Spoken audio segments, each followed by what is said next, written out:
Buenas noches. Estrenamos este jueves Fuera de Plano y lo hacemos mirando al bolsillo de los canarios. Cada vez es más habitual solicitar un crédito para afrontar una compra o un gasto imprevisto. Créditos que acaban en muchos casos en deudas inasumibles. Microcréditos con intereses abusivos, tarjetas revolving con cláusulas poco claras. A la hora de conseguir dinero rápido podemos caer en una auténtica trampa financiera. De los 60 euros pagaba 10 euros de capital y 50 euros de interés. ¿Crees que en algún momento vas a poder hacer frente a esta deuda? ¿Qué va? Nos vemos en unos minutos, no se vayan. Hasta ahora.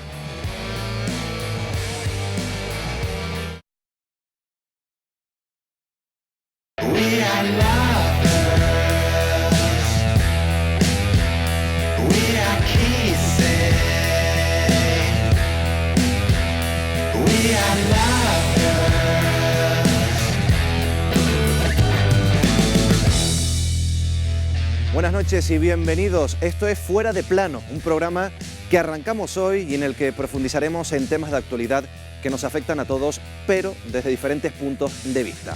Seguro que muchos de ustedes han gastado más de la cuenta durante esta fiesta. Se calcula que de media hemos empleado más de 500 euros para pagar desde cenas a viajes y también los regalos de Reyes. Muchos intentan que su cartera no se resiente y por eso optan por soluciones como las que ofrecen las financieras.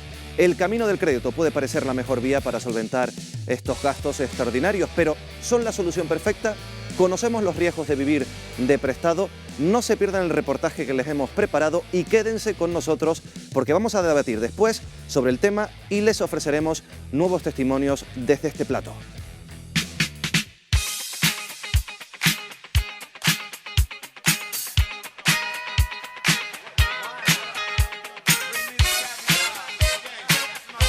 Esto es lo que nos queda cuando se apagan las luces y termina la fiesta.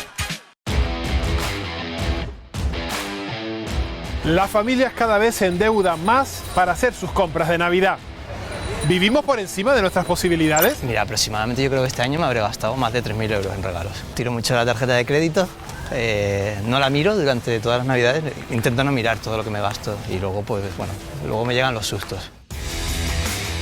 Los juzgados están llenos de denuncias por las cláusulas abusivas de los préstamos. Los intereses en un principio eran un 12%, pero esos intereses van elevándose acumulativamente si usted no paga. Es decir, que yo ya estoy aproximadamente en un 90% de esos intereses.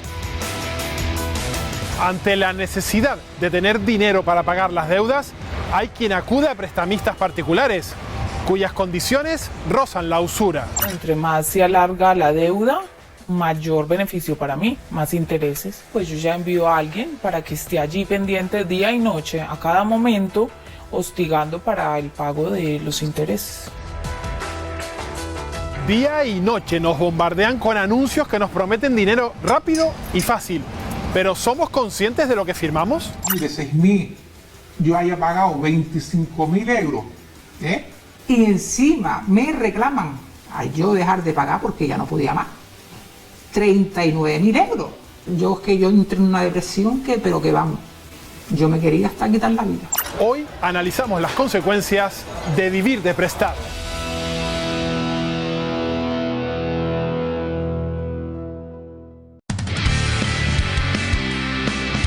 Se trata de que gastes mucho más de lo que ingresas. Excesos y consumo desaforado que suele acabar mal.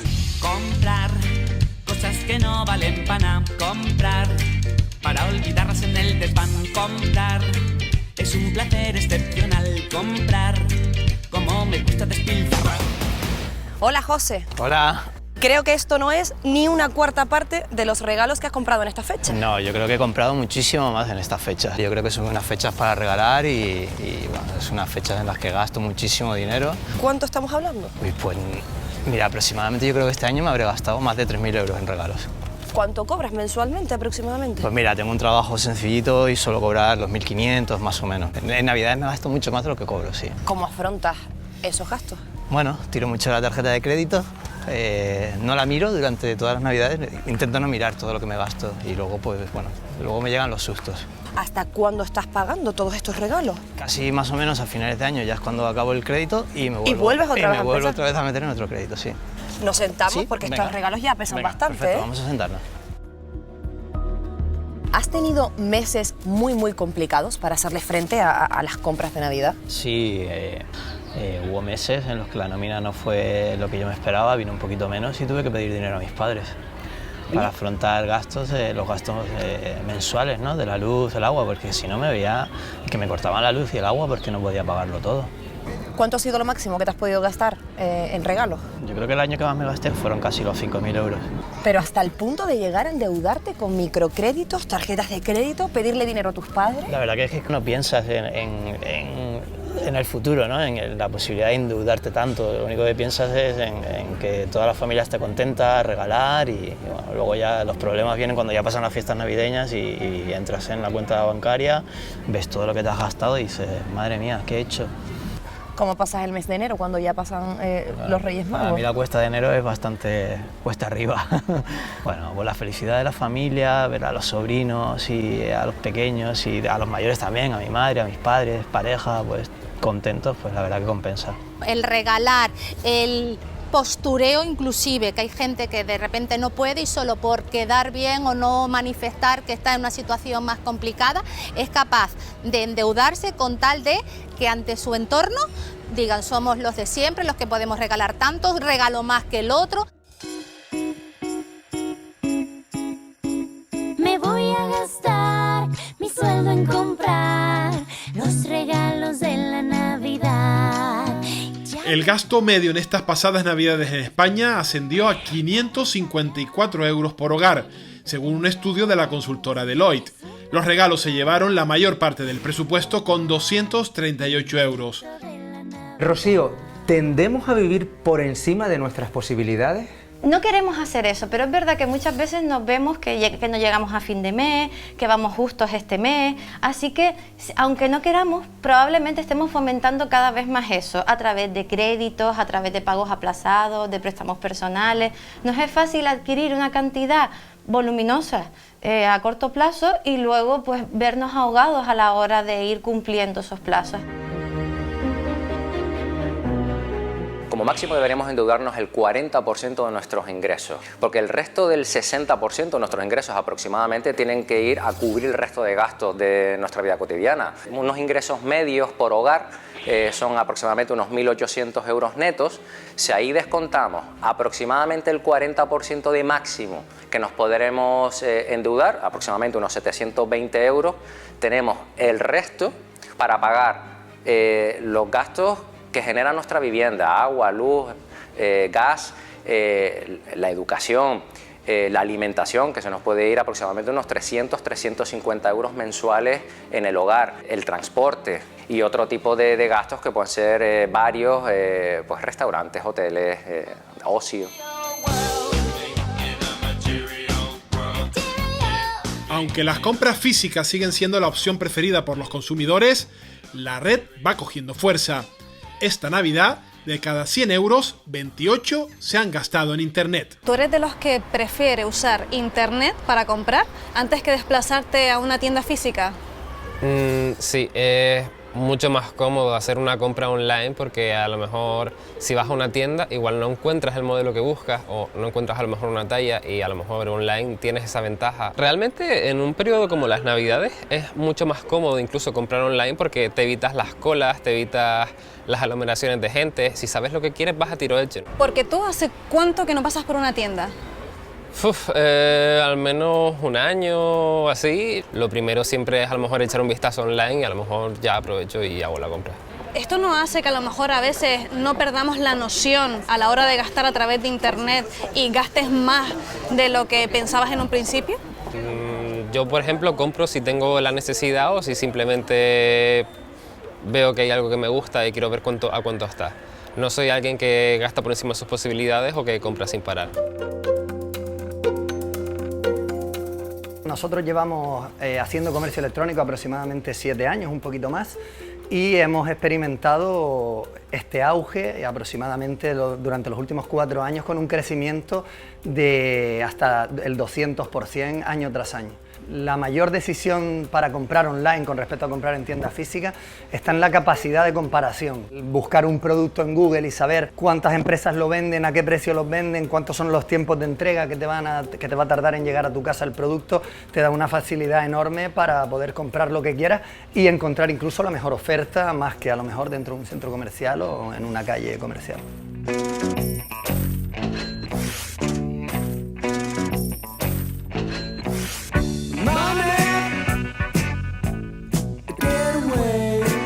El 64% de las compras de Navidad se realizaron con tarjeta. Manejar el dinero en efectivo nos hace ser más conscientes de lo que gastamos. Con las tarjetas, no. Entramos en una espiral de sobreendeudamiento. Seguramente las compras que tengamos que hacer son muchas, no nos da con el presupuesto que tenemos y tenemos que ir a endeudarnos. Con el sueldo no da, pues hay que tirar de la tarjeta de crédito. No queda más remedio. Procuro a último remedio, pero siempre hay que tirar. Creo que es un método para pagar muy interesante, porque puedes aplazar de un mes y medio incluso los pagos y sirve mucho. Uso porque me parece que es una forma muy cómoda de pagar y que hoy en día cualquier cosa la puedes pagar con la tarjeta. La que yo tengo prácticamente no pago intereses, con lo cual me compensa.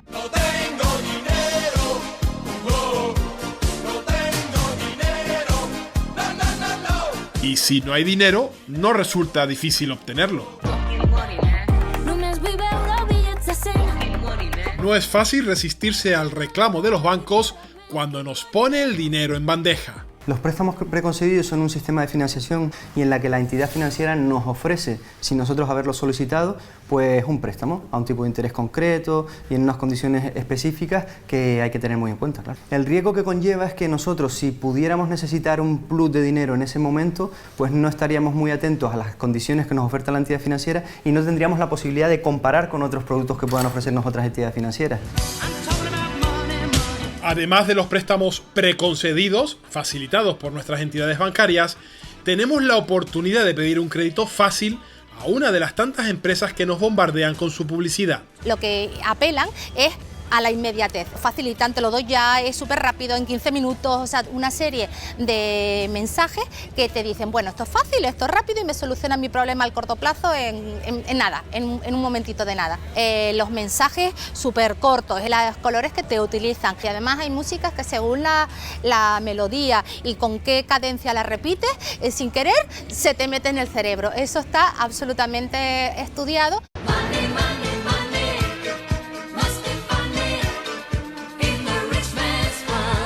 Cada día vemos multitud de anuncios ofreciéndonos créditos rápidos y fáciles que podemos pedir sin muchos requisitos.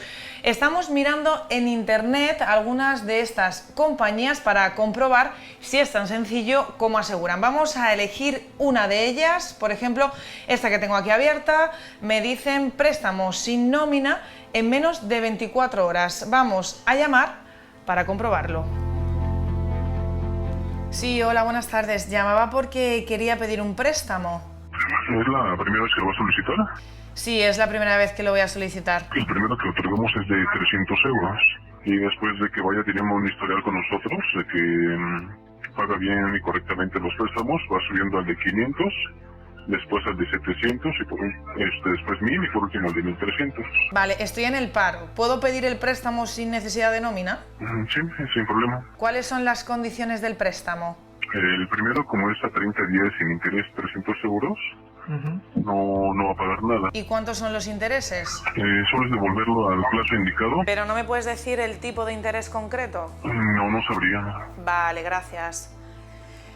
Este operador de la compañía no nos ha querido decir el tipo de interés para los préstamos. Vamos a llamar para intentarlo de nuevo. Hola, buenas tardes. Acabo de llamar y no me han sabido decir el tipo de interés para los préstamos. ¿Podría usted decirme cuál sería para un préstamo de 300 euros? Para este préstamo se le estaría aplicando un tipo de interés diario del 0.98%. Estamos hablando que al mes es un interés de casi el 30%, ¿no? Así es. ¿Y para un préstamo de 1.300 euros? La cuota fija mensual que se le estaría quedando por un préstamo de 1.300 euros. Se le fijarían 4 cuotas de 588 euros con 21 céntimos. O sea, tendría que pagar en total 2.350 euros aproximadamente. Correcto. Vale, gracias. Ya lo han visto, sin ningún tipo de nómina, tan solo dando algunos datos personales, puedo tener mi préstamo en menos de 24 horas. Eso sí, con unos intereses bastante elevados. Yo quiero dinero. Yo quiero dinero. Dinero fácil, dinero rápido y puede que también dinero cargado de problemas. José María, tú pediste un microcrédito, te captaron en una gran superficie. Sí, ¿Qué pasó exactamente? Bueno, yo fui captado en una gran superficie para un microcrédito. Microcrédito que yo pedí de 1.000 euros. Me dieron unas condiciones que luego no se han cumplido, sobre todo en las devoluciones. ¿Por qué hay devoluciones? Porque con la crisis pues no se pudo hacer frente a ese pago, aunque era pequeño. Pues mire, los intereses en un principio eran un 12%, pero esos intereses van elevándose acumulativamente si usted no paga. Es decir, que yo ya estoy aproximadamente en un 90% de esos intereses. ¿Qué consecuencias ha tenido esto para ti? Esta gente no se anda con chiquita, es decir, si tienen que echar mano a la vivienda, pues la echan, sí, por supuesto. O sea, ellos quieren cobrar, pero bueno, quieren cobrar lo que sea justo, no usura. Bueno, el crédito fácil es legal, o sea, todo lo que se dé crediticiamente es legal. ¿Dónde está el truco? Pues está sencillamente en que por fácil que es, no te exigen ninguna cosa y por consiguiente lo que va unido a ese crédito es una facilidad para el gasto y unos incrementos muy sensibles con respecto a los intereses. Los créditos no deben cogerse si son fáciles, que nadie da duros a pesetas, como se decía antiguamente, y en cualquier caso, si los intereses están por encima de los legales, de los que hoy están marcando la justicia, con unos jueces muy sensibles a este tema de problemas, lo que hay que hacer es denunciar, dejar de pagar y denunciar. Con pocos trámites se accede a productos aparentemente idílicos, un mundo de ensueño que también ofrecen las tarjetas revolving.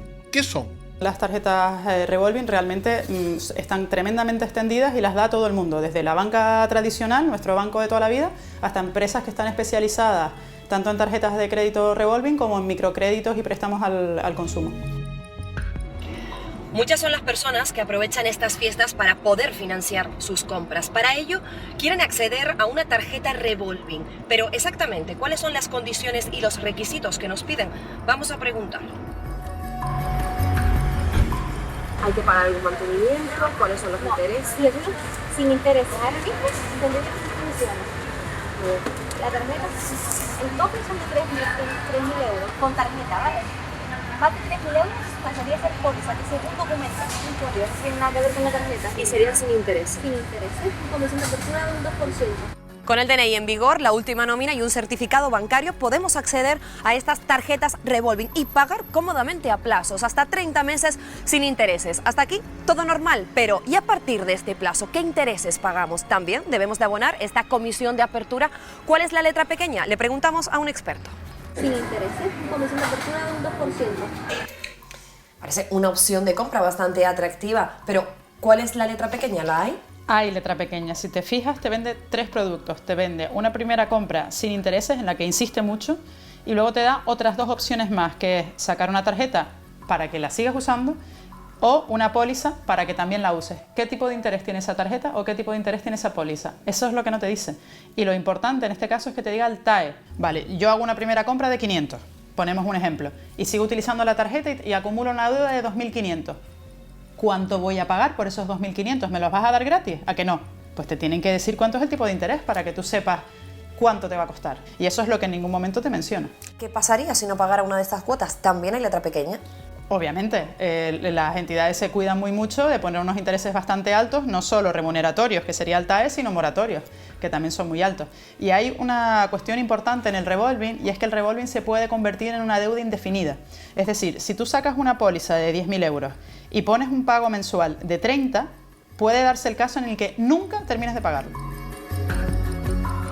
Pablo, decenas de mensajes como este, de llamadas a tu móvil, exigiéndote el pago de una cuota por una tarjeta revolving que sacaste. ¿Cómo? ¿Por qué sacaste esa tarjeta? Para sacar unos electrodomésticos, pues aproveché y era una cuota asequible porque estaba trabajando y era una cuota asequible de 60 euros y acepté. ¿Y qué pasó? Pues nada, ahora hace unos 2 años que estoy al paro. Mi mujer ahora también en silla de ruedas. Yo prefiero comer antes de pagar. ¿Y qué pasaba con esa cuota de esa tarjeta revolving? Pues de esa cuota, de los 60 euros, pagaba 10 euros de capital y 50 euros de interés. ¿Esto qué consecuencias ha tenido para ti esta situación? Pues en esta situación ahora estoy en el RAI, no puedo sacar ni un triste de teléfono. Es más, a mi hija le hace falta una gafa, no puedo ir a sacar una gafa para mi hija porque como salgo en el RAI, ninguna compañía te deja sacar nada. A mí realmente me ha hundido la vida porque ahora por una deuda de 1.000 euros, que eso hoy en día eso no es nada, estoy financieramente y económicamente hundido.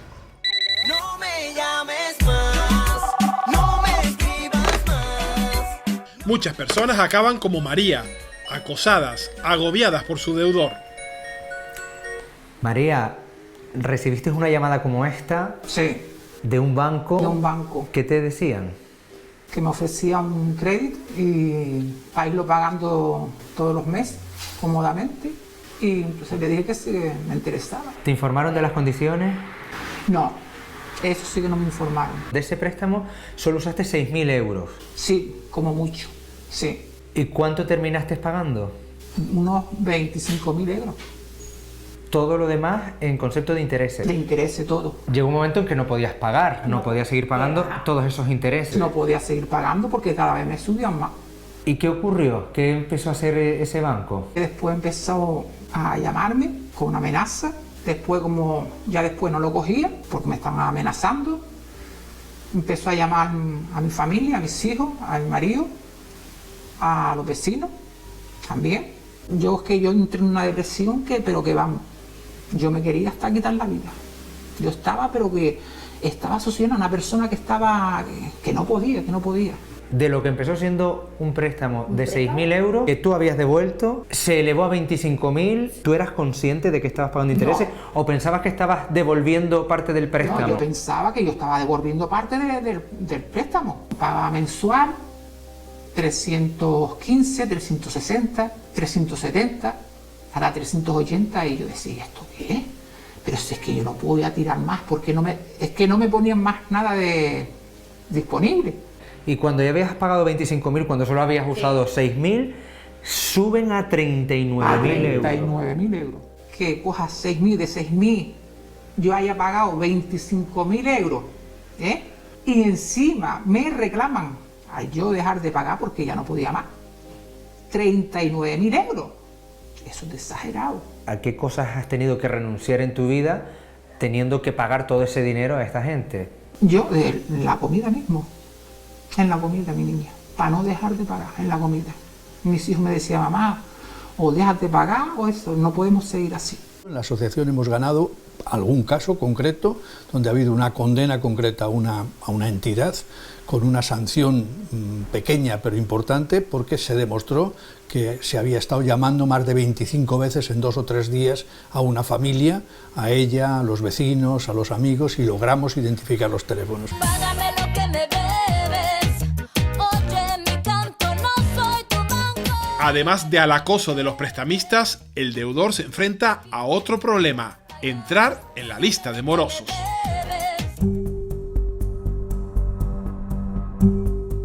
Janet, veo que estás haciendo cuentas, estás en una lista de morosos. ¿Por qué? Estoy en una lista de morosos porque hace unos años fui avalista de una ampliación hipotecaria. Yo tenía a mi pareja, estábamos viviendo en un apartamento y decidimos comprar el apartamento. Pasaron el tiempo y decidimos hacer una ampliación de hipoteca. Entonces yo le fui avalista. Pues me separé, él dejó de pagar la hipoteca y me están reclamando 8.500 euros. ¿De dónde saco yo eso? ¿Y qué supone para ti estar en una lista de morosos? Pues me supone que no puedo pedir créditos, no puedo pedir préstamos hipotecarios, no puedo pedir tarjetas, no puedo pedir nada, no puedo financiar muebles. Estoy condenada a vivir de alquiler toda la vida, porque enseguida automáticamente sale denegado. ¿Cómo te reclaman ese dinero? Pues me lo están reclamando por vía judicial. Se supone que es para embargarme la cuenta. Como me embarguen la cuenta, me quitan la pensión, no pago el alquiler y me veo en la calle. No quiero ni pensarlo. No tengo trabajo ahora mismo y tengo 4 hijos y claro, tengo que pagar un alquiler, agua, luz y no puedo, por mucho que quiera, no puedo pagar esos 8.000 y pico euros. Me es imposible. ¿Crees que en algún momento vas a poder hacer frente a esta deuda? Que va, imposible. Para salir de una lista de morosos solo hay 3 formas. Una, pagando o llegando a un acuerdo de pago con la entidad. La otra forma que existe es esperar a los 6 años para que se extinga, digamos, esa inclusión en el fichero. Y la tercera, que esta no se da en todos los casos, es proceder, cuando hay una inclusión indebida en un fichero de morosos, a través de la Agencia de Protección de Datos, a denunciar estos hechos y la misma, si hay una intromisión indebida y un pago que se nos está requiriendo que es indebido, a sancionar a la entidad financiera. Soy un montón de cuentas que en vida no puedo pagar. Soy un montón de deudas que jamás podré saldar. En España, la morosidad del crédito al consumo se ha disparado un 25%.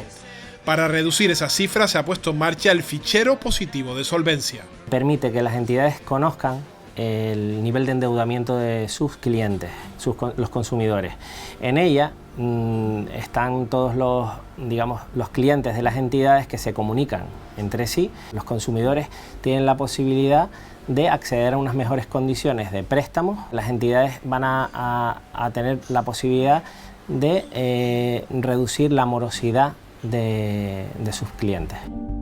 Una fórmula eficaz para evitar el riesgo del crédito al consumo, que se ha disparado en solo 4 años un 60%. El destino de la financiación, aparte de la hipoteca, suelen ser préstamos al consumo, que es compra de vehículos, coches, motos, financiar viajes, electrodomésticos, mobiliario de hogar. El problema que nos puede llevar a los hogares es que puede haber un momento en el que no podamos pagar esa deuda, no podamos hacer frente a nuestra deuda con los ingresos que tenemos en el hogar. Ayer me prestaste y prometías pagar. Cuando esto sucede y todas las puertas se cierran, queda recurrir a un prestamista. Almudena, eres una prestamista que has preferido no dar la cara porque no quieres que se te reconozca. ¿Tú cómo empezaste a prestar dinero? Bueno, en realidad empecé en mi país porque mi familia se ha dedicado a ello. Acá en España empecé porque se dio la oportunidad. ¿Cuánto prestas tú a estas personas? Tengo clientes que han pedido hasta 5.000, 7.000 euros. ¿Y qué intereses cobras tú por este dinero? Bueno, por cada 1.000 euros serían 100 euros de intereses mensuales. ¿Consideras que ese interés es alto? Es alto, sí, para muchos puede ser alto, pero si tienes la necesidad y lo aceptas, debes cumplir y pagar. Yo pongo mis condiciones, mi tasa de interés, tú decides si lo quieres o no lo quieres, porque no lo hago de gratis. Es mi negocio, es mi forma de vida, mi trabajo. A ti te interesa que ese préstamo se alargue, ¿no? Claro, entre más se alarga la deuda, mayor beneficio para mí, más intereses. Hay gente que incluso lleva años pagándote por deudas muy bajas, ¿verdad? En este momento tengo 2 clientes así que han alargado por muy poca cantidad los intereses, 2, 3 años, pagando intereses. ¿A qué tipo de personas sueles prestarle dinero? Pequeños comerciantes. ¿Con estas personas formalizas un contrato de préstamo? Simplemente me confío de que van a pagar. Si no, ellos ya saben que tienen su deuda y de alguna manera tendrán que pagarlo. ¿Cómo les presionas tú para que ellos te paguen? No, simplemente digo que ese dinero viene alguien a cobrarlo. Pues yo ya envío a alguien para que esté allí pendiente día y noche, a cada momento, hostigando para el pago de los intereses. Entonces yo aprovecho eso, el temor que ellos sienten de que se les acerquen al negocio, hacerles de pronto un escándalo, y yo me confío de ello. ¿Tú este dinero lo declaras a Hacienda? No, yo no declaro Hacienda. Acá nadie se va a enterar, Hacienda no se va a enterar, por lo que te decía anteriormente, la misma debilidad que tienen las personas de manejar su perfil, su estatus, su... Pues muchas gracias por tu testimonio, Almudena. Con gusto. También podemos conseguir dinero rápido vendiendo o dejando nuestras joyas en depósito. Hola, buenos días. Hola, muy buenos días, ¿qué tal? Mira, a ver si me podían valorar esto, por favor. ¿Cómo no? Tiene 153,14. Gracias, buen día. Buenas tardes, adiós. Hola Javier, acabo de estar con un cliente suyo que salía de haber vendido sus joyas. ¿Solo tengo la opción de venderlas o tengo más opciones? Nosotros te compramos las joyas y al mismo tiempo te las vendemos. Te hacemos un contrato de que me las compras. Por ejemplo, te damos 100 euros, a esos 100 le incrementamos 20 euros y por 120 euros recuperas tus joyas. El 20% es nuestro margen de beneficio. Tienes 2 meses para recuperar. Es decir, si dentro de 2 meses no tienes esos 120 euros, puedes venir con 10 euros y renovar un mes más. Eso quiere decir que lo vas a pagar a plazo. Si lo pagas a plazo, el incremento es mayor. Si te damos 100, terminarías pagando 200, pero tienes 18 meses en pagarlo. Creo que estamos haciendo una buena labor. La gente no pierde su oro, sale del apuro. Yo también tengo mi beneficio, que a mí me interesa tener beneficio, y creo que todo el mundo contento.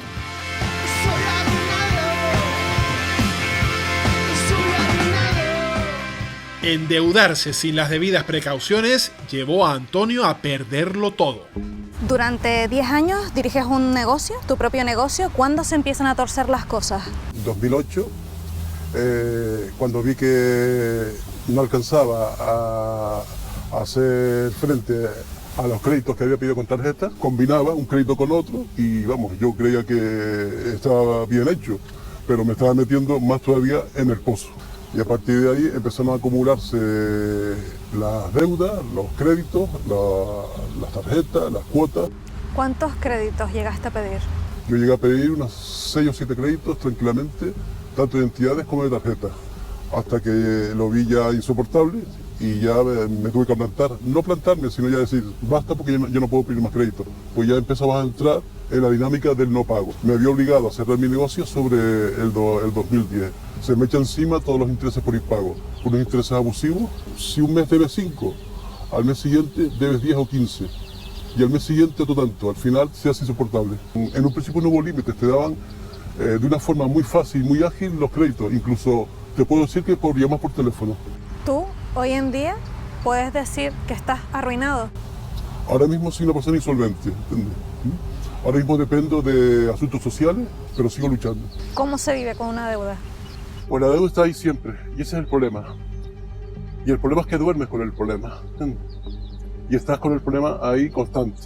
Es un tintineo constante en la mente que no te deja descansar. ¿Cómo te desenvuelves para conseguir dinero? En la calle. Yo soy una persona luchadora, siempre lo he sido, y cobro un mes. Para ayudar a salvar situaciones como la de Antonio, en 2015 entró en vigor la Ley de la Segunda Oportunidad.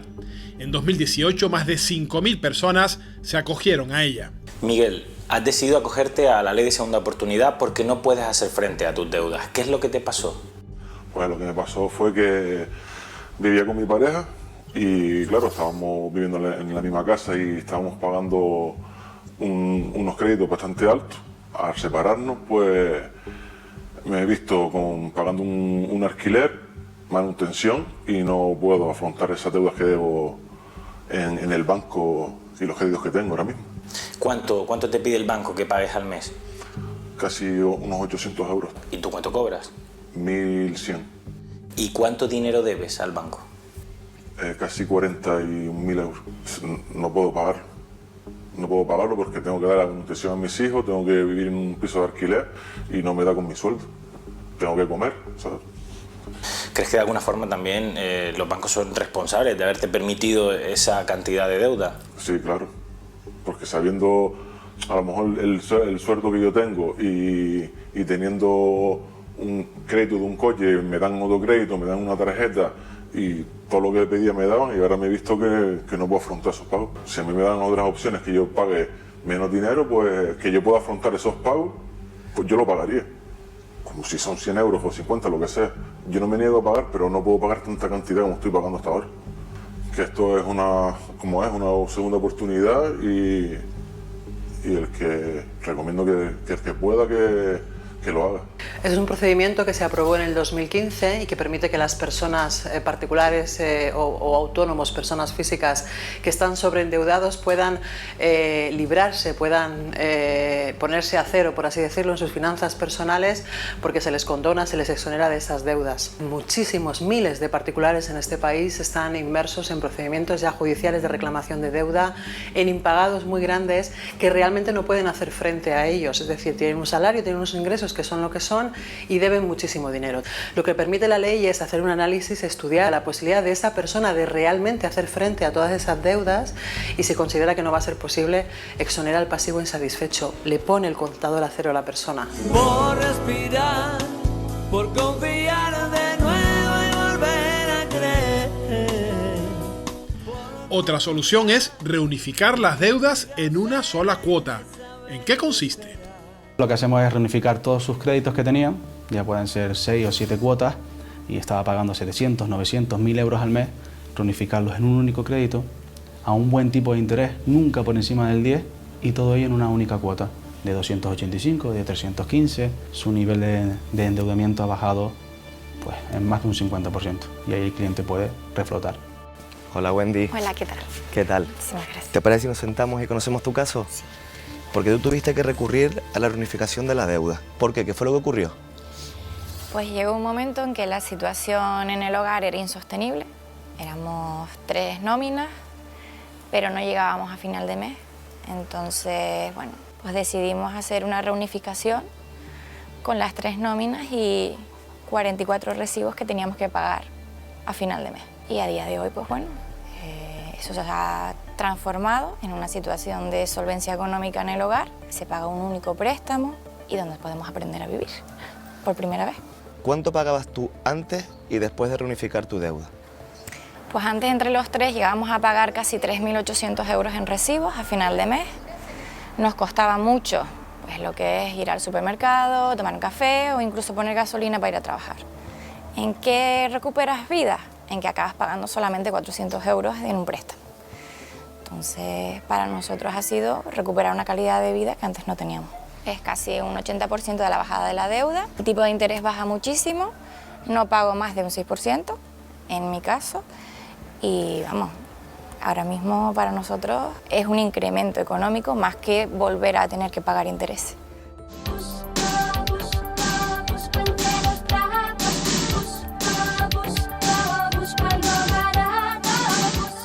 Con las fiestas navideñas terminadas, la rueda del consumo sigue girando. Ahora le toca el turno a las rebajas, una nueva opción para endeudarnos.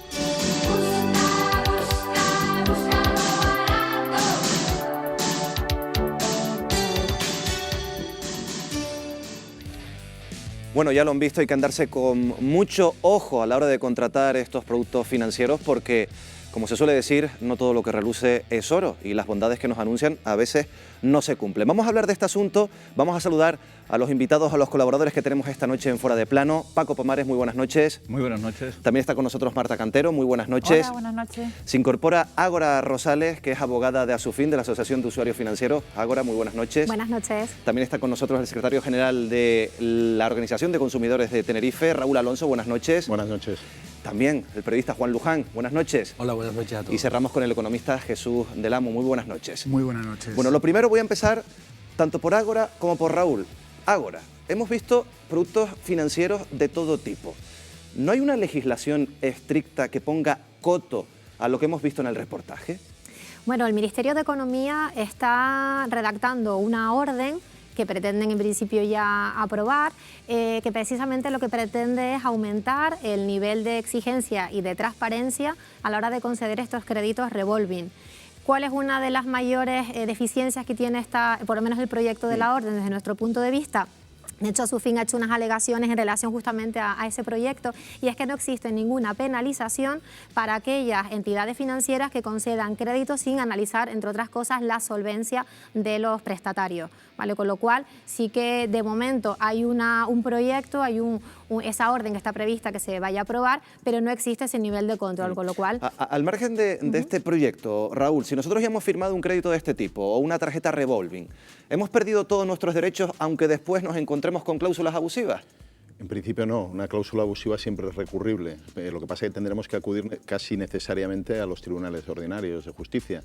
Y una de las cuestiones que puede ser también es el tipo de interés es abusivo. Y si se declara evidentemente como interés usurario, pero necesariamente tiene que ser a través de una acción judicial. Bueno, enseguida seguimos hablando de estos asuntos porque nos vamos a ir unos minutos a publicidad y vamos a volver para hablar con un pensionista que suscribió un crédito de este tipo y que prácticamente se ha endeudado. Está con él nuestra compañera Patricia Reyes. Eso será, como decíamos, en unos minutos después de la publicidad.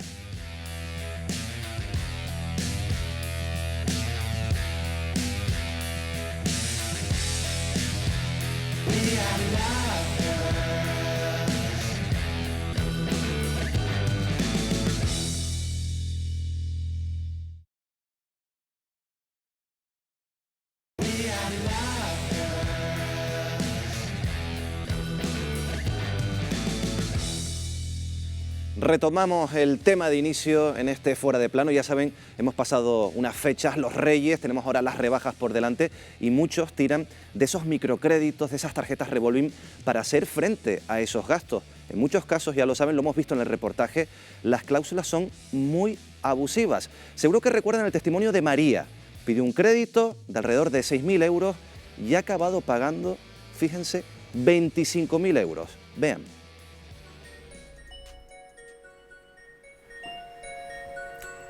María, ¿recibiste una llamada como esta? Sí. ¿De un banco? De un banco. ¿Qué te decían? Que me ofrecían un crédito y para irlo pagando todos los meses, cómodamente. Y entonces le dije que sí, me interesaba. ¿Te informaron de las condiciones? No, eso sí que no me informaron. De ese préstamo solo usaste 6.000 euros. Sí, como mucho, sí. ¿Y cuánto terminaste pagando? Unos 25.000 euros. Todo lo demás en concepto de intereses. De intereses, todo. Llegó un momento en que no podías pagar, no podías seguir pagando todos esos intereses. No podía seguir pagando porque cada vez me subían más. ¿Y qué ocurrió? ¿Qué empezó a hacer ese banco? Después empezó a llamarme con una amenaza. Después, como ya después no lo cogía porque me estaban amenazando, empezó a llamar a mi familia, a mis hijos, a mi marido, a los vecinos también. Yo entré en una depresión pero que vamos. Yo me quería hasta quitar la vida. Yo estaba, pero que estaba asociada a una persona que no podía. De lo que empezó siendo un préstamo de 6.000 euros que tú habías devuelto, se elevó a 25.000. ¿Tú eras consciente de que estabas pagando intereses o pensabas que estabas devolviendo parte del préstamo? No, yo pensaba que yo estaba devolviendo parte del préstamo. Pagaba mensual 315, 360, 370, hasta 380 y yo decía, ¿esto qué es? Pero si es que yo no podía tirar más porque no me ponían más nada disponible. Y cuando ya habías pagado 25.000, cuando solo habías usado 6.000, suben a 39.000 euros. 39.000 euros. Que cojas 6.000, de 6.000 yo haya pagado 25.000 euros, y encima me reclaman al yo dejar de pagar porque ya no podía más 39.000 euros. Eso es exagerado. ¿A qué cosas has tenido que renunciar en tu vida teniendo que pagar todo ese dinero a esta gente? Yo, de la comida mismo, en la comida, mi niña, para no dejar de pagar en la comida. Mis hijos me decían, mamá, o dejas de pagar o eso, no podemos seguir así. De un crédito de 6.000 a pagar 25.000 euros. Bueno, Paco, al margen de la reforma de la que nos hablaba Ágora, estamos hablando de que hay una ley que rige este tipo de créditos del año 1908, la ley de usura. Pero claro, esto queda a la discreción de un magistrado, de un tribunal. Bueno, yo creo que hay dos cuestiones que hay que plantearse cuando se hace una aproximación a este tipo de cuestiones, ¿no? Una es la facilidad con que la mayoría de las personas son capaces de engancharse en este tipo de mecanismos o de procedimientos en los que al final pierdes la capacidad de defensa en muchas ocasiones porque no tienes recursos para combatir la maquinaria que pueden poner las empresas que se dedican a este tipo de préstamo usurero para amargarte la vida, ¿no? Entonces, habría que intentar convencer a la gente de que siempre acudir a este tipo de créditos milagrosos, sin ningún tipo de inspección previa, sin ningún tipo de información previa, es muy peligroso. Y la otra cosa que habría que plantearse es cómo es posible que en una sociedad como la nuestra no tengamos ningún tipo de formación de carácter financiero en la época de los estudios, en la época en la que se forma un poco la conciencia y se toman las decisiones más importantes que han de regir nuestra vida en el futuro, para que no nos cojan de chonis en este tipo de cosas, ¿no? Porque realmente ante lo que estamos son problemas que pueden derivar en estafas puras y duras ante las que resulta prácticamente indefenso, ¿no? Lo que pasa es que en este tipo de estafas, y volvemos al tema también de partida, la pregunta que le planteaba Paco, a veces no están muy claras las condiciones y al final recurres o tienes que recurrir a la vía judicial y tampoco está muy claro que una sentencia sea favorable al consumidor, en este caso, Marta.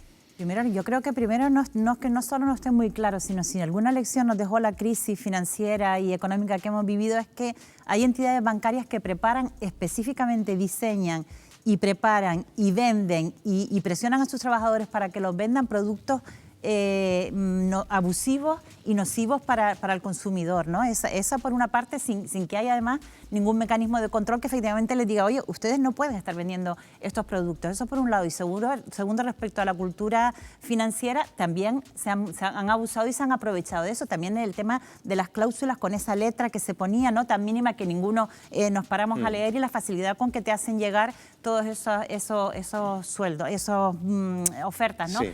Esa combinación de mayor control y mayor cultura financiera es la que podría poner coto a una situación de esta característica. Jesús, el Banco de España ha advertido de esto hace mucho tiempo. ¿Estamos ante una burbuja de créditos? El Banco de España, de hecho, tiene una página web en la que te puedes informar de este tipo de préstamos y puedes poner las condiciones, ¿no? Pero vamos, una cosa es lo que estamos hablando, ¿no?, de estos tipos de préstamos, que hemos visto situaciones dantescas en el reportaje, pero hay que tener en cuenta que la economía necesita del préstamo y del crédito, ojo, ¿eh?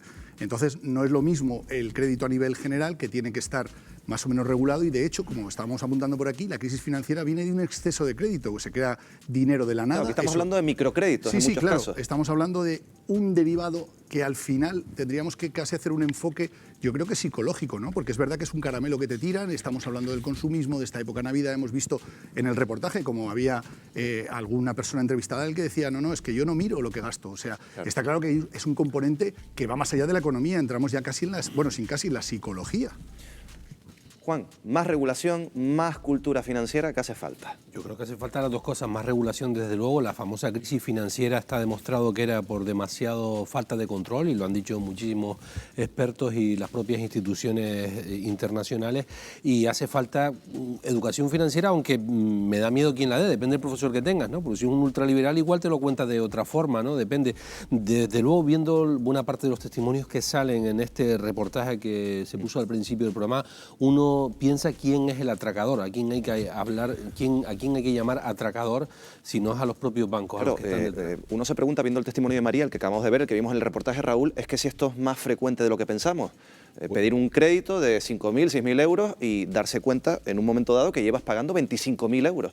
Claro, eso es lo que se llama natocismo, porque los intereses van generando nuevos intereses que generan intereses a su vez. Por lo tanto, de una suma inicial, en el momento que dejas sin pagar, los intereses de esa deuda van generando también a su vez intereses. Y eso es legal, eso está en el Código Civil y en principio cabe pacto en contrario, pero evidentemente si hay un desconocimiento de cómo interpretar un contrato, contratos que no son tampoco fáciles, no sirve solo esa cultura financiera, que es imprescindible, yo estoy muy de acuerdo, pero es verdad que se requiere también asesoramiento porque es muy complicado. ¿Son muy enrevesados? Son muy enrevesados, son muy complicados porque además se utilizan terminología jurídica y legal que a veces es de difícil Pues mira, Raúl, vamos a sumar un testimonio, porque veíamos a María hace unos minutos.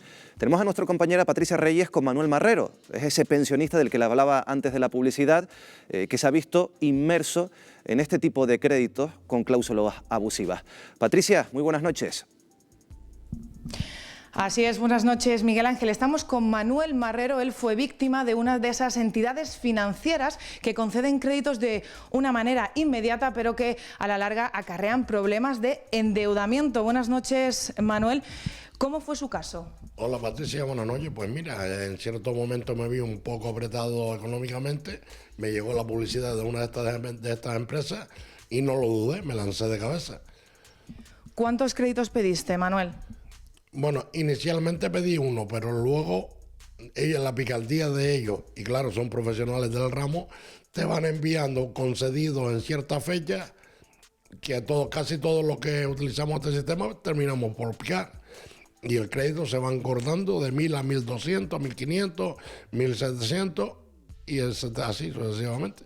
¿De cuántos fueron los créditos que estamos hablando? ¿De cuánto dinero? Pues mira, el inicial fueron 1.000 euros, pero luego piqué en algunos de los pequeños, de 300, 200 y creo que otros 300 más.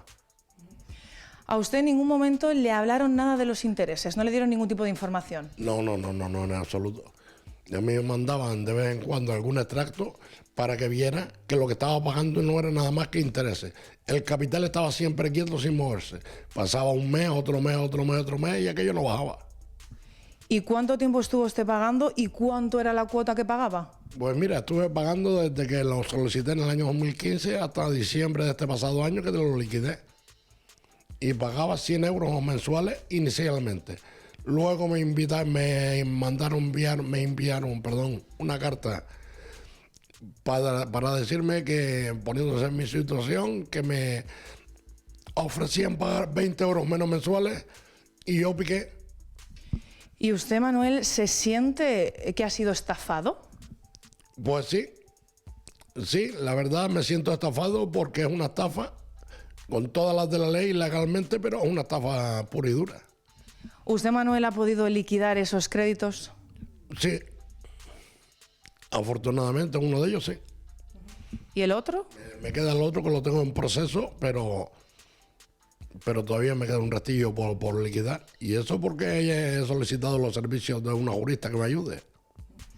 Porque usted, Manuel, aunque pagaba su deuda cada mes, nunca se terminaba. No. Interminable. Estaba preparado para que se alargara en el tiempo y siguiera pagando y aquello estuviera aquí siempre igual. Pues Manuel, muchísimas gracias por su testimonio. Buenas noches. Y Miguel Ángel, buenas noches. Gracias, Patricia. Bueno, Ágara, escuchando el testimonio de Manuel, uno se pregunta, ¿cómo pueden operar estas empresas que te dan créditos en 24 horas, sin aval, sin nómina? En muchos casos no importa hasta que estés en la lista de morosos. ¿Cómo pueden operar este tipo de empresas?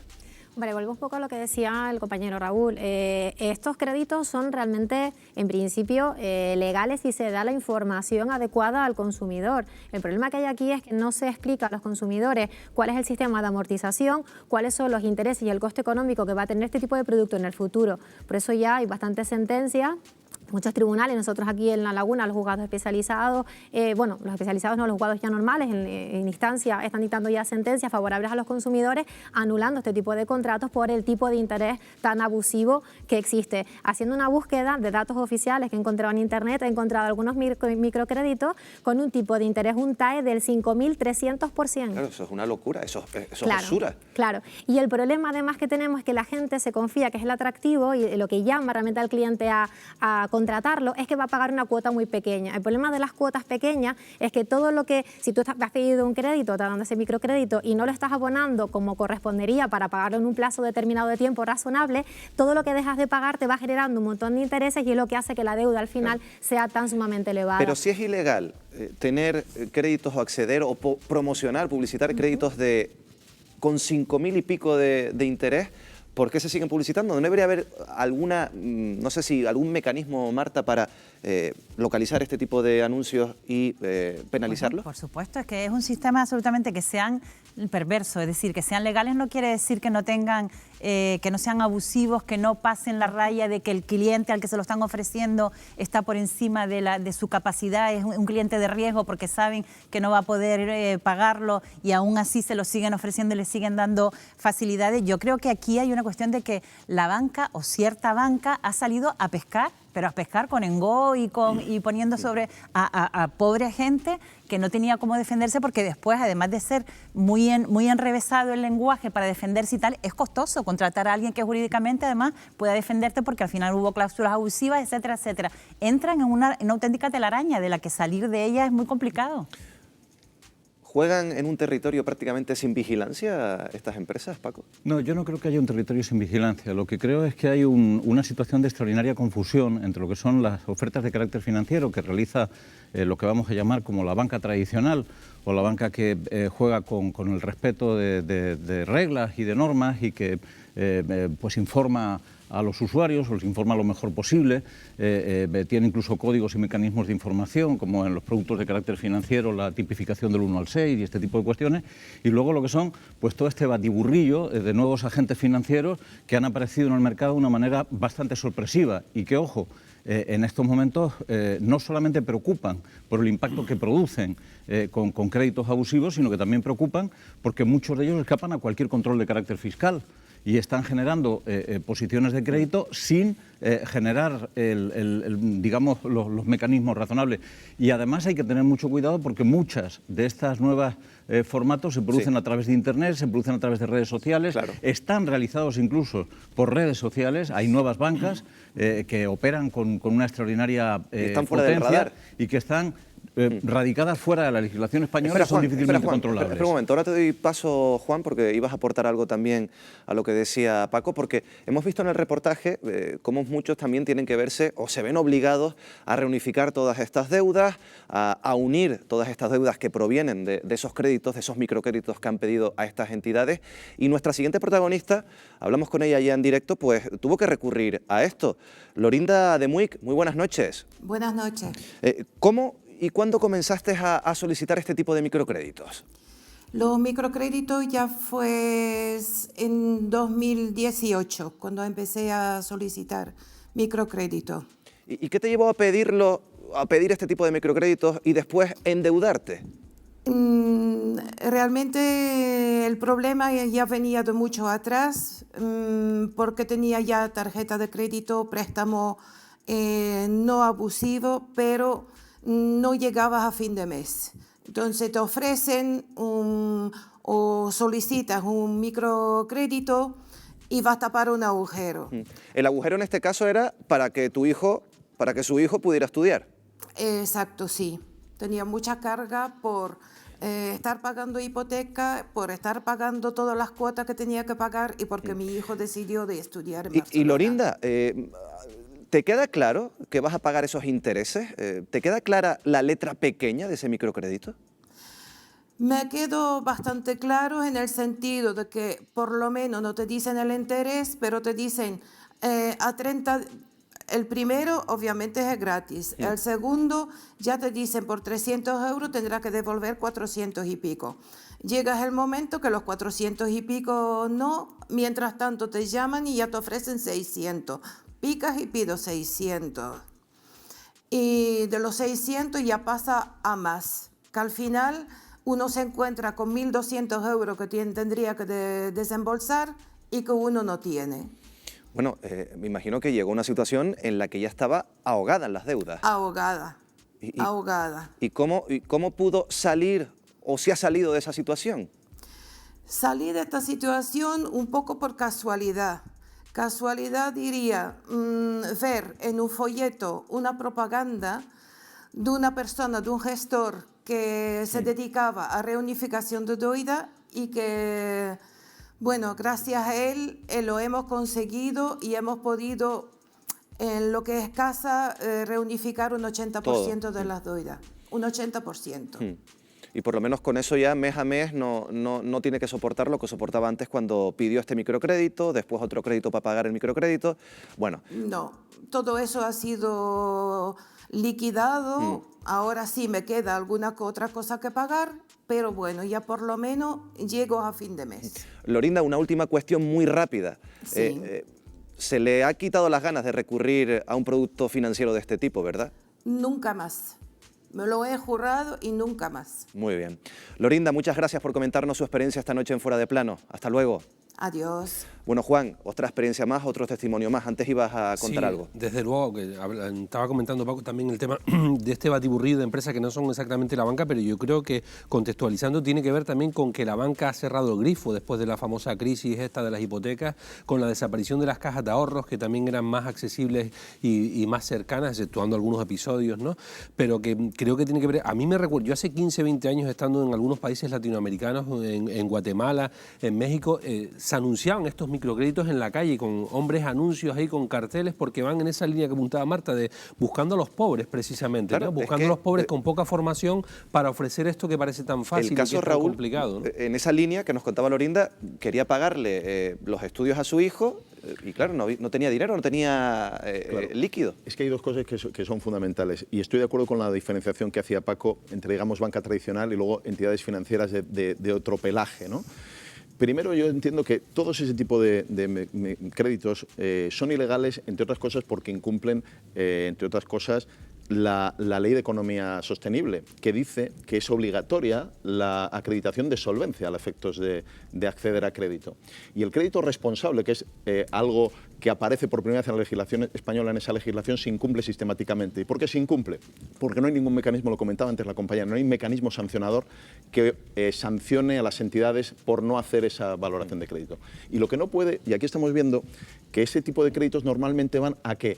A personas que sufren en un problema que puede ser momentáneo, ojalá, o puede ser un problema mucho más grave económico, y tienen la necesidad de acudir a ese crédito y no tienen escapatoria. Claro, ahora le doy paso a Marta, que me pidió el turno de palabra, pero Jesús, estamos hablando de muchas personas que están en problemas de endeudamiento familiar, que es un porcentaje bastante alto, tenemos un porcentaje bastante alto en nuestro país y en Canarias. Claro, es la carne de cañón de este tipo de microcréditos. Claro, porque estamos hablando de personas que al final los problemas de estos microcréditos son precisamente en el momento que entras en mora, ¿no? En morosidad, y los intereses son totalmente abusivos, pero no nos vayamos tan lejos, estamos aquí viendo este tipo de personas, pero no nos olvidemos también, por ejemplo, de las crisis que ha habido con las hipotecas, ¿no? El tema de las cláusulas suelo, el famoso tema de las hipotecas en yenes, que cogieron a personas supuestamente muy formadas. Si tú miras la tabla de amortización de una hipoteca tradicional, también al principio, los primeros 5 años prácticamente solo pagas impuestos, o sea, solo pagas, intereses.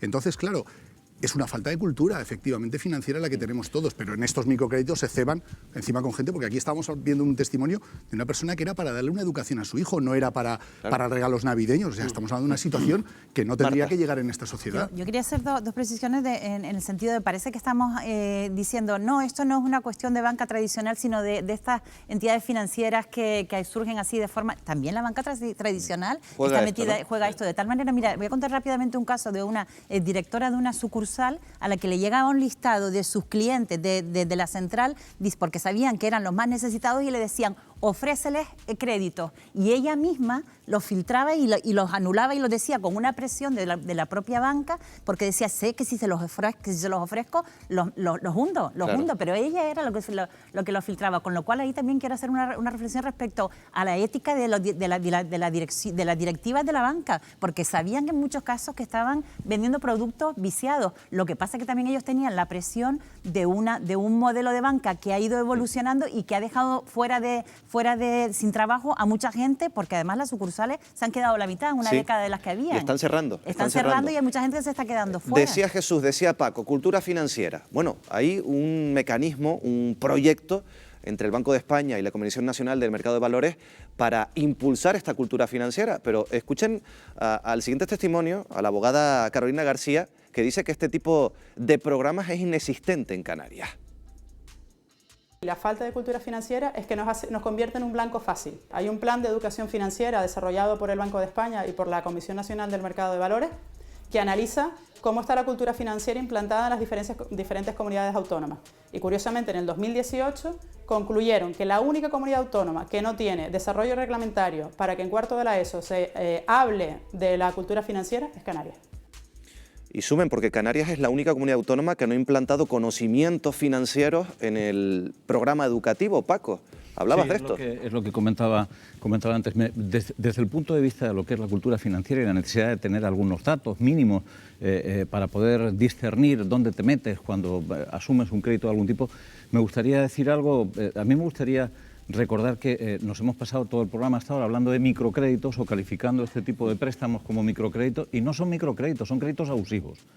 El microcrédito es una técnica que surgió, creo recordar que fue en el año 82, ¿no?, en Bangladesh, y que ha sido extraordinariamente importante en el desarrollo de actividades económicas para la gente más pobre, es decir, permitir que las personas más pobres puedan acceder a pequeñas cantidades, y son créditos de hasta $5, es decir, créditos realmente microcréditos.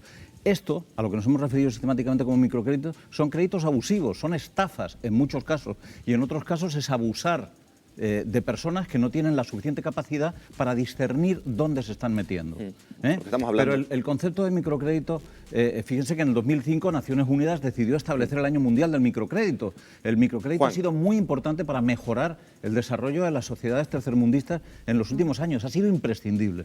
En el documental se habla de la ley de segunda oportunidad que se vino a hacer 2015, y me llama a mí la atención porque, repasando un poco cómo tanto se ha tardado en dar esas salidas a la gente por parte de los partidos que han estado gobernando en España, cuando se han beneficiado de condonaciones de deuda ellos, cuando los partidos políticos han tenido condonaciones millonarias, prácticamente todos los que han tenido representación en el Congreso de los Diputados se les condonaba la deuda. En 1996 el PP ante el Tribunal de Cuentas justificaba esa condonación diciendo porque era la única forma que tenía de pagarla, era un acuerdo que había llegado con la banca, como una especie de segunda oportunidad. Para ellos sí la aplicaron, pero tardaron más de 10 años en hacer una ley que pueda permitir a la gente salir adelante y que haya un quite de deuda, ¿no? Es increíble la inmoralidad de estas fuerzas políticas. Antes, si no me equivoco, era Marta la que hablaba del cierre de sucursales bancarias. También creo que Jesús comentaba algo por encima. Hemos hecho un repaso, hemos recorrido lugares en Canarias donde esto está pasando, donde se están cerrando sucursales bancarias y donde hay, a partir de este año o a partir de hace muy poco, que buscarse la vida. Hagan ese recorrido con nosotros.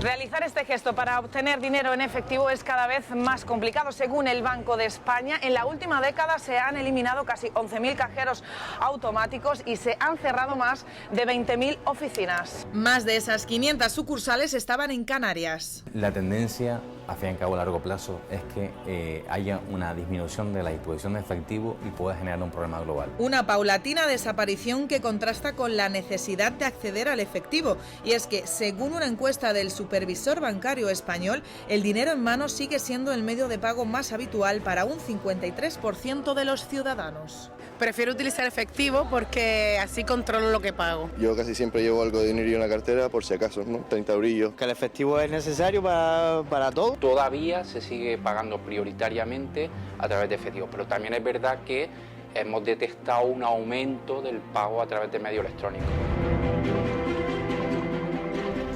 En España hay más de 4.000 municipios que han perdido la única oficina bancaria que tenían. Nos estamos dirigiendo a Montaña Alta, donde no tienen ni cajero automático ni sucursal. ¿En efectivo o con tarjeta? Tarjeta, que no tengo tiempo de coger el coche para ir a guía. Buenos días, Estefanía. Buenos días. La dueña de ese supermercado. Veo que están pagando con tarjeta, pero casi por obligación, ¿no? Hace 2 años que quitaron el cajero y entonces la gente tiene que ir a guía. Se tarda media hora de ida y media hora de vuelta. Vienen para arriba pensando que está el cajero aquí y se ven que no tienen dinero y hasta mucha gente se ha ido sin comprar. Sergio, tú eres vecino de Montaña Alta. ¿Cómo te ha afectado que hayan quitado esa sucursal? Hace la vida imposible. Tenemos que hacer un consumo que no debemos para poder llegar al mínimo que nos estipulan. Pero no solo en zonas rurales es complicado el acceso a un cajero, también en poblaciones con más habitantes como Salinetas. En el municipio de Telde se encuentran con esta dificultad. Tenemos muchos clientes que antes no nos podían consumir, porque como no teníamos TPV, entonces sí tuvimos un poco de bajón. Es que el otro día era de noche y necesitamos dinero para el día siguiente y tuvimos que recorrernos casi todo Telde buscando. Creo que es un derecho que debemos tener los que tenemos cuenta corriente, ¿no? Nos hemos desplazado hasta Radazul en Tenerife para ver qué opinan vecinos y comerciantes de que no existan sucursales bancarias ni cajeros en esta zona de la isla. Nosotros intentamos varias veces traer las entidades bancarias, pero de momento no hemos conseguido. ¿Y eso para ustedes puede suponer una menor afluencia de clientes? Seguramente. ¿Dónde está el cajero más cercano? Pues en Candelaria... Si vas a sacar 20 o 30 euros, pierdes dinero. La alternativa que nos dan las entidades financieras es hacer las gestiones a través de Internet y acostumbrarnos a la desaparición del efectivo. El número de oficinas bancarias en nuestro país es el menor en décadas. Menos de 25.000 oficinas bancarias. Y aquí la pregunta, viendo ese recorrido que hemos hecho por algunas localidades canarias, es si es legal es, pero si es normal o si es razonable que los bancos, las entidades bancarias, ajusten su cuenta de resultados pues cerrando oficinas. Porque claro, le quitan el servicio, hemos visto a muchos ciudadanos ahora. Hombre, evidentemente son empresas que pueden reajustar el personal y es legal que puedan cerrar sus oficinas. Lo que está claro es que sí que supone evidentemente un perjuicio para el consumidor, que es el que al final termina pagando pues ese dinero del rescate que no han devuelto y la imposición de nuevas comisiones que se están estableciendo ahora, que empiezan en enero de 2020. Lo cual al final lo que es un perjuicio todavía añadido al más débil, que siempre es el consumidor, claro, que difícilmente puede competir con y aquí hablamos, Raúl, de localidades menos pobladas, de localidades que son menos rentables, pero claro, ¿habría alguna manera de presionar para no dejar un municipio sin una oficina bancaria? Presionar va a tener poco efecto. Lo que habría que tener es una regulación con algún tipo de declaración de servicio público de al menos algunas por zonas, por lo menos, ¿no? Tendría que ser una cuestión normativa. También es verdad que no solo se está produciendo esa retirada de servicios a través de cajeros y sucursales, sino que las propias sucursales cada vez prestan menos servicios. O sea, el pago de recibos, etcétera, a veces tienes que ir a cajeros que además en algunas ocasiones están cobrando incluso comisiones por esas gestiones, que son gestiones a sus propios impositores, ¿no? A sus propios clientes, ¿no? Este es un punto interesante porque estamos hablando de la desaparición de las oficinas, ¿no? Pero es que se habla ya en algunos momentos y se habla, según en algunos foros, de la propia desaparición del sistema bancario tradicional, porque ya tenemos a las grandes corporaciones como Amazon, Google y Apple que ya están entrando de lleno en el sector financiero. Yo ya he visto una tarjeta que trajo un ponente que dio una ponencia en el clúster de logística de Canarias. Él ya tenía físicamente su tarjeta Apple. Él venía de Estados Unidos ya con la tarjeta Apple, ya no tiene banca tradicional. O sea que estamos a un paso de un modelo disruptivo que va a suponer que pueda que mucha gente se quede atrás, tanto a nivel de puestos de trabajo, claro, como a nivel de servicios. Pero estamos hablando en un momento en que mucha gente se puede quedar atrás. ¿Podemos hablar de riesgo de exclusión financiera? No. Yo creo que hablar de riesgo de exclusión financiera es sencillamente confirmar algo que ya se produce, porque en estos momentos tienen acceso a los servicios financieros fundamentalmente aquellos que disponen de recursos para poder tener accesos. Todos los demás no es que estén en riesgo, es que están excluidos. Pero a mí me parece muy interesante lo que ha dicho Jesús del Amo, básicamente porque hay dos tendencias clarísimas que se están produciendo en estos momentos dentro de lo que es la economía mundial, ¿no? Y una de ellas es la sustitución de la banca tradicional por las grandes tecnológicas. Las grandes tecnológicas están montando sus propios bancos y están utilizando, lo intentaba implementar antes, las redes sociales como mecanismo de movimiento de los recursos financieros. Pero luego hay otro factor, que es que en menos de 50 años probablemente el efectivo habrá desaparecido, no existirá, no tendremos moneda como la conocemos hoy, no tendremos billetes como lo conocemos hoy, y es algo que va a ocurrir muy rápido. Hay países europeos en estos momentos donde ya el efectivo no se usa. En Finlandia, yo puedo contar una anécdota curiosa, en Finlandia hace año y medio fui a darle una limosna a un pobre y me sacó una tarjeta, perdón, un datáfono para cobrarla. Me quedé pasmado, ¿no?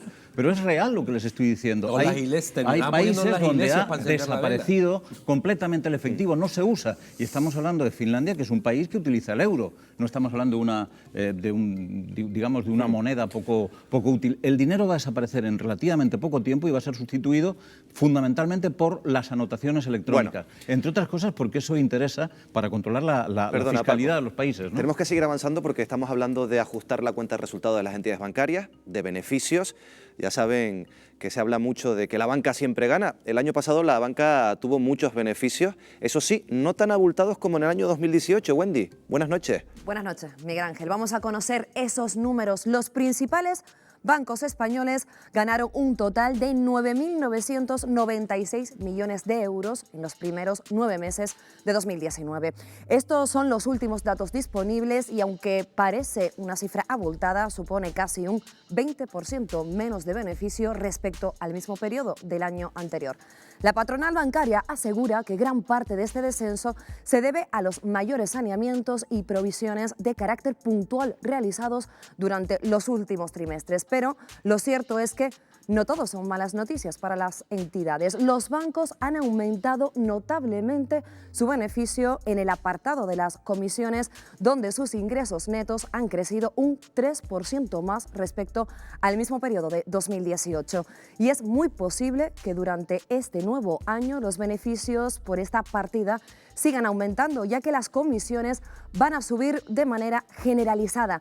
Y es que hasta ahora los bancos no cobraban por tener una cuenta abierta, siempre y cuando el cliente tuviese domiciliada la nómina o varios recibos.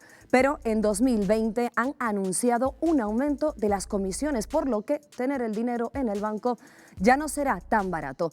Disponer de una cuenta corriente costará 60 euros o más al año. Algunas formas de librarse de este pago pasan por contratar un seguro con su entidad bancaria, tener unos ahorros elevados o realizar determinado número de operaciones con su tarjeta de crédito. Una manera de limitar las comisiones que nos puede aplicar la entidad financiera es tener muy controlado las cuentas que podamos tener con la entidad, las tarjetas de crédito, tratar de pues tener más vinculación con la entidad financiera, contratando productos financieros que puedan recomendarnos como planes de pensiones, como seguros, como tanto el de vivienda como el de salud, como fondos. Ellos siempre suelen tender a ver con buenos ojos estas prácticas. Lo que nos interesa a nosotros como consumidores es informarnos y comparar. Ya lo han escuchado, estén muy pendientes de sus cuentas este año porque con las nuevas comisiones les puede salir más caro mantener su dinero en el banco y espero que en la mesa los colaboradores también hayan tomado nota para evitar estas comisiones, esta subida de comisiones. Muy pendientes este año de lo que nos suban en las cuentas de ahorro. Raúl, ahora te preguntaré si nos pueden subir las comisiones porque sí, las entidades bancarias, pero sí me gustaría preguntarle a Marta y a Juan, aquí los clientes somos cautivos, de repente nos suben las comisiones y prácticamente no podemos hacer nada, Marta. Claro, todo este sistema de que las mayores exigencias de saneamiento a la banca al final tienen siempre, la banca, eso de que se dice en las casas de juego que la banca siempre gana, es que siempre gana, porque al final las terminan repercutiendo o pagando o el usuario, ¿no?, con estos créditos al consumo, porque lo que estamos hablando en el reportaje se hablaba de la rueda del consumo, que es en lo que estamos metidos, ¿no? Pero también la está pagando el personal de las sucursales con todo el cambio de modelo de negocio en el que están siendo despedidas de forma casi silenciosa y yo diría que brutal por el número y la cantidad de gente que está siendo afectada por el proceso de digitalización de la banca, que también es para tener mayores ahorros y por tanto más beneficios. Juan. Las cifras, de luego, de los beneficios habiendo decrecido, bueno, similar a los presupuestos de la Comunidad Autónoma Canaria para 2020, un poquito más que estamos, ¿no? O sea, es tremendo y teniendo en cuenta, antes salía alguien del supermercado, en contraste con lo que apuntaba Paco, como no admiten tarjetas si no es por importe superior a 6 euros. Yo no sé quiénes son más usureros, si en España o en el resto de Europa, pero curiosamente en Europa, que hasta el mendigo te pide tarjeta, en España, como cobran tanto hasta los propios comerciantes de comisión por usar la tarjeta, les piden siempre que sea un pago mínimo, ¿no? Es curioso, ¿no? Raúl, ¿nos pueden subir las comisiones porque sí y no podemos protestar ni reclamar los bancos? Aquí hay dos cosas. Las comisiones en principio están liberalizadas ya hace mucho tiempo. Lo que hay es un sistema de notificación al Banco de España de las comisiones que va a aplicar la entidad financiera. Otra cosa es que eso incumpla alguno de los contratos que pueda tener el usuario con su entidad financiera. Lo que pasa es que normalmente ya se han cubierto desde hace también muchos años, de tal forma que permite la aplicación de comisiones sin que eso signifique un incumplimiento de ese contrato. Ahora bien, también nos preocupa una cosa, ese anuncio que ha hecho la banca es un anuncio genérico y puede haber detrás un movimiento claramente restrictivo de competencia, y me gustaría que Defensa de la Competencia en algún momento vigilara a estas entidades financieras, porque eso de que todas las entidades financieras estén diciendo que van a empezar a cobrar, mire, eso suena a pacto colusorio, ¿no? Y eso en nuestro derecho y en el derecho europeo tiene sanciones, y además sanciones potentes. Estamos hablando de los beneficios de las entidades bancarias, pero vamos a hablar de las deudas. Seguro que recuerdan el rescate de las cajas de ahorro. Hace muy poco conocemos una cifra del Banco de España que ponía número a lo que nos ha costado a cada español este rescate de las cajas de ahorro. Alrededor de 1.000 euros y más cuando en el gobierno de la época, ya lo verán, se decía que no nos iba a costar ni un euro. Vean. Es fundamental y prioritario, es un crédito a la banca que va a pagar la propia banca y debemos celebrar que nuestros socios europeos nos hayan ayudado. Esto no cuesta a los contribuyentes españoles. Es decir, pero me gustaría especificarlo muy claramente. Es decir, aquí no hay un coste para los contribuyentes españoles. Y se hace además con un objetivo básico y fundamental, que no cueste un euro al contribuyente. Esto decían, pero por ahora se equivocan. Vamos a preguntárselo al economista José María Gay de Liébana. Muy buenas noches. Bueno, buenas noches, Canarias. Aquí abrazos virtuales desde Barcelona, hombre. Igualmente, esos abrazos también de vuelta a Barcelona. ¿Cuál fue el coste real del rescate? Bueno, el coste real del rescate en cifras son 65.000 millones de euros, que esto es lo que ha costado, pero que se ha pagado, digamos, 42.000 millones directamente nosotros y luego 23.000 millones por el Fondo de Garantía de Depósitos. Pero me gustaría subrayar, al hilo de lo que decía el presidente del Gobierno, el que era ministro de Economía, la vicepresidenta del Gobierno, que esto fue totalmente un impacto de torpedo en las cuentas públicas españolas en el año 2012, porque ese dinero entró en España como deuda pública, por tanto quiere decir que dentro del volumen total de deuda pública que tenemos, que es de 1.210.000 millones de euros, está computados los 42.000 millones de euros que recibimos, y luego además también que esto se computó como gasto público, con lo cual quiere decir que nos metió ahí una sacudida en el déficit público que aquel año superó los 100.000 millones de euros. Lo digo más que nada porque que no nos costará nada, nos costó una barbaridad, ¿no? Pero bueno, en claro, fin, no pasa nada. A eso voy. Nos ha costado. Ahora dabas unas cifras. ¿Cuánto hemos recuperado en términos brutos de ese rescate? Bueno, en términos brutos hemos recuperado 5.225 millones de euros. De los 65.000. Y por tanto quiere decir que al final la broma nos acaba costando 65.000 millones. Por tanto, de los 65.000 millones hay una parte que los bancos costeaban, que es lo del Fondo de Garantía de Depósitos, y otra parte, la del FROB, que es el Fondo de Reordenación, Reestructuración Ordenada Bancaria, entonces que en este caso nos cuesta 42.000 millones. Por tanto, esto es de momento la factura hasta el día de hoy, que prácticamente equivale al dinero que nos llegó desde la Troika para, en fin, para subsanar las cuentas públicas españolas. Ahora ya con el tiempo que ha pasado, ¿qué se hizo con ese dinero? Bueno, ese dinero fundamentalmente tenía un objetivo. El objetivo que tenía era el de sanear los balances de las entidades financieras, ¿no? Entidades financieras que habría que puntualizar, luego imagino que lo concretaremos, eran las cajas de ahorros, claro, fundamentalmente. Y lo que había era que había una facilidad, una cierta frivolidad con el crédito, que había algún crédito, digamos, un poco así, con alguna que otra veleidad, por tanto, con aquello de que era amigos, amiguismos, politiquismos, politiquerías por ahí, y bueno, y al final resultaba que esos créditos no los pagaba nadie, por tanto, quiero decir, había que darlo de baja en el balance, y cuando se daba de baja en el balance, los recursos propios de la entidad se quedaban totalmente descompensados, con lo cual había un riesgo de que no se pudiera atender a los depositantes, por tanto se puso el dinero. Ahora, de la manera que se puso era la más correcta, la reestructuración como se hizo era lo mejor. Bueno, ahí estamos, imagino que tenemos unos minutos para ir hablando sobre ello. ¿Había otra posibilidad de rescate o este era el único mecanismo? Usted acaba de decir ahora que a lo mejor no era el más indicado, pero ¿qué otra posibilidad había?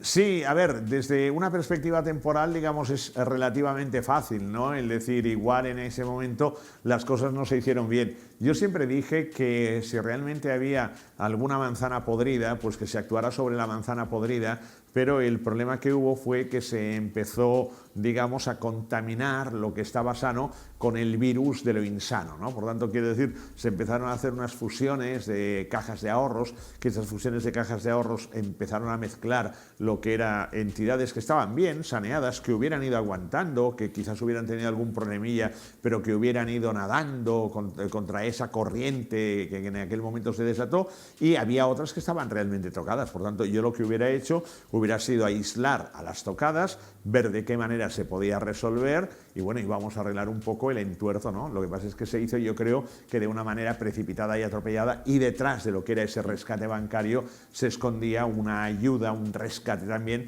a las cuentas públicas españolas que en ese momento estaban un poco noqueadas. Por cierto, también lo comentaba usted, hay un error a veces, hablamos de la banca, pero aquí el rescate fue directamente a las cajas de ahorro, a los chiringuitos que había muchas cajas de ahorro.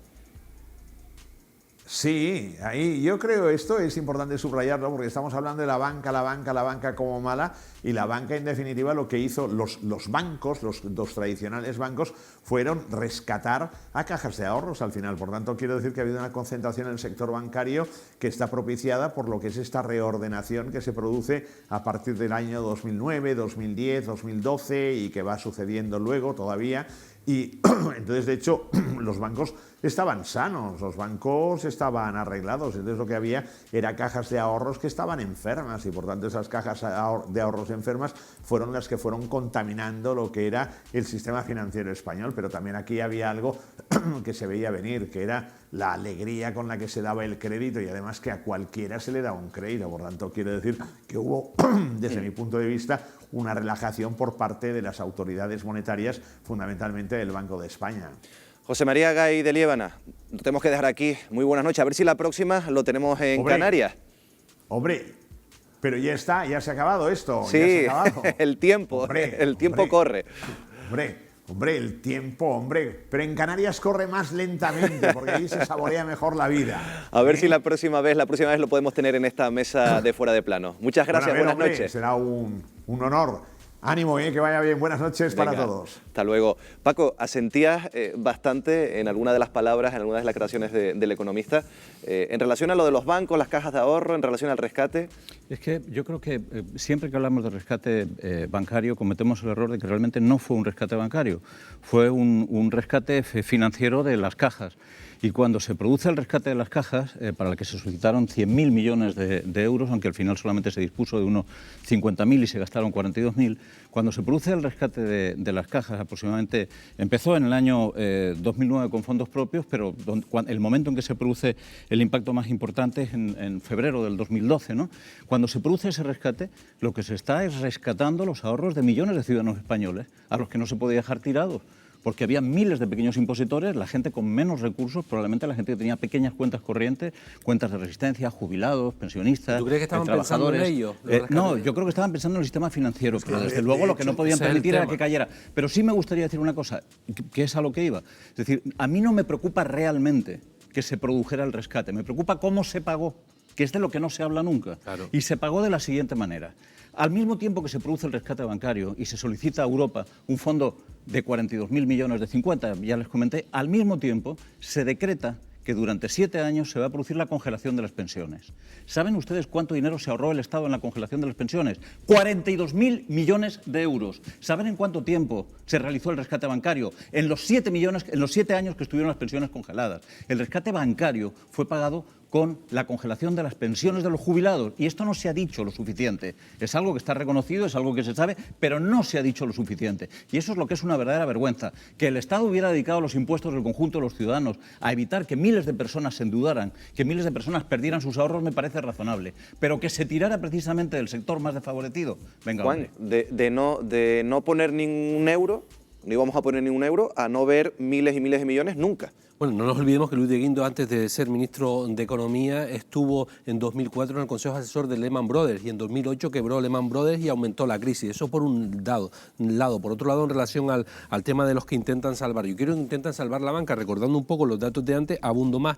Luis María Linde, como gobernador del Banco de España, en noviembre de 2017, dice en el Senado que las condonaciones que se han seguido produciendo a los partidos políticos de deuda por parte de la banca no informaron al Banco de España, a pesar de que lo exigía la ley. Esto es un dato, quiero decir, yo creo que este gobierno y estos gobiernos que han hecho esta historia, el gobierno que hizo este rescate, ha trabajado para la banca, Raúl, porque les ha perdonado, les ha condonado y prácticamente han sido marionetas de ellos, no han salvado a la banca. Sí, ¿no? Dos cosas muy breves. Una, ¿cómo es posible que la situación de las cajas llegara a ese nivel de podredumbre en algunos casos? Claro. ¿Qué hacía el regulador, el Banco de España, entre otros? Y segundo, ¿se rescata? ¿Era necesario rescatar? Sí, el sistema financiero, estamos todos implicados en él, era necesario. Ahora bien, ¿se podía rescatar rescatando también a las personas? O se podía rescatar sin perder dinero, porque hay países que rescataron y no perdieron dinero. A eso vamos, a eso vamos, precisamente, Juan. Oye, parece que tienes el guión en la cabeza, el guión del programa, la escaleta.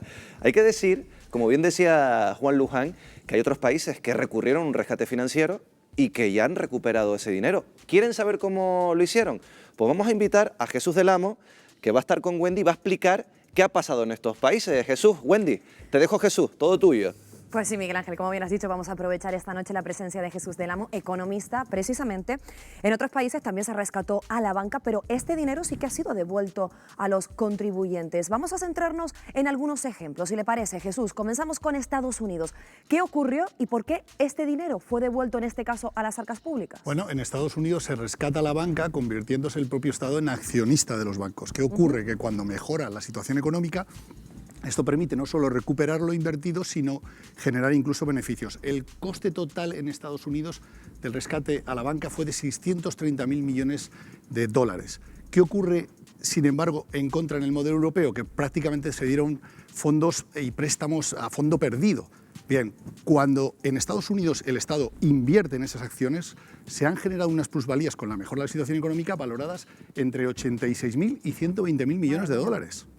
Vamos a ir ahora con otro ejemplo. Hablamos de Islandia, otro de los países más afectados por esta crisis financiera. ¿Qué ocurrió allí?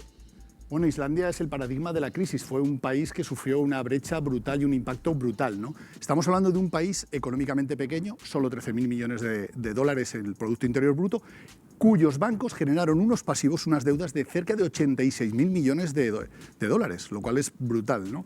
Entonces, ¿qué hicieron en Islandia? Pues lo primero, la medida, nacionalizaron la banca, cortaron por lo sano.